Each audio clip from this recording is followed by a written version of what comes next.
ఎన్నికల సమరం మొదలైంది. ఇప్పుడు కొత్తగా ఆంధ్రప్రదేశ్ ఏర్పడిన తర్వాత మొట్టమొదటిసారిగా మార్చిలో గృహానికి పునాది రాయేశారు పవన్ కళ్యాణ్ గారు. ఈనాడు విజయవాడలో జనవరి 1 నుంచి ఇక్కడే ఉండి జన సైనికులకు అందరికీ అందుబాటులో ఉంటూ జిల్లాల పర్యటన చేయడానికి రాజకీయ సమాఖ్య మండలిలో చర్చించడం జరిగింది.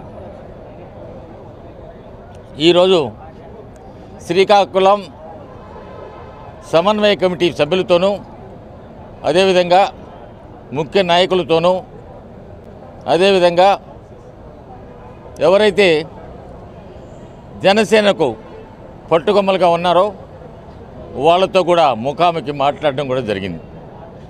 నేను 30 సంవత్సరాలు చూశాను, అనేక రివ్యూలు చూశాను అనేక పార్టీల్లో.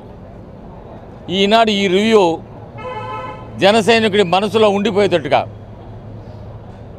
జనసేన పార్టీ అధ్యక్షుడు పవన్ కళ్యాణ్ గారు ఒక ముద్ర వేశారు. ఇది తప్పకుండా విజయానికి దారితీస్తుంది.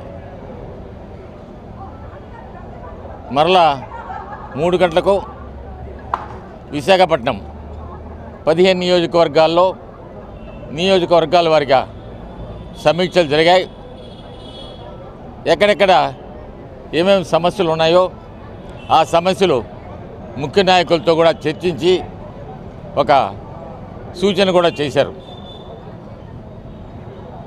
విశాఖపట్నం కూడా ముఖ్య నాయకులు సమన్వయ కమిటీ సమావేశం తర్వాత ముఖ్య నాయకులు, ఆ తర్వాత సామాన్య జన సైనికులు ఎవరైతే 10 సంవత్సరాల నుంచి పవన్ కళ్యాణ్ గారి వెంట ఉన్నారో వారితో కూడా ముఖాముఖిగా చర్చించి వాళ్ళ అభిమానానికి కూడా పాత్రుడైనాడు. సమరం మొదలైంది. ఈనాడు ఈ రాష్ట్రంలో ఒక పాలకపక్షం ఉంది, ప్రతిపక్షం ఉంది. అయినా ప్రజల సమస్యలకు సమాధానం చెప్పలేకుండా ఉన్నారు. ఆ సమస్యలు అన్నిటికి కూడా సమాధానం చెప్పేదానికి జనసేన తయారైందని అనేదానికి ఈనాడు పవన్ కళ్యాణ్ గారికి ఉన్న అభిమానం చూస్తే తెలుస్తూ ఉంది. ఈ సమీక్ష సమావేశాలు 9వ తారీఖు వరకు జరుగుతాయి. ఆ తర్వాత ముఖ్య నాయకులతో చర్చించి రాజకీయ సలహా మండలిలో కూడా చర్చించి తర్వాత ఏ కార్యక్రమాలు చేయాలా. ఇప్పటికి 6 జిల్లాలు తిరిగాం, ఇంకా 7 జిల్లాలు తిరగాల్సిన అవసరం ఉంది. ఈ 7 జిల్లాల్లో ఏ విధంగా చేస్తే బాగుంటుంది అని నాయకులతో చర్చించిన తర్వాత ఇంకెక్కడికి పోయే పని లేదు. ముఖ్య నాయకులందరూ కూడా ఇక్కడే విజయవాడలో ఉంటారు, ఒక్కొక్క జిల్లాకి వెళ్ళి వస్తుంటారు.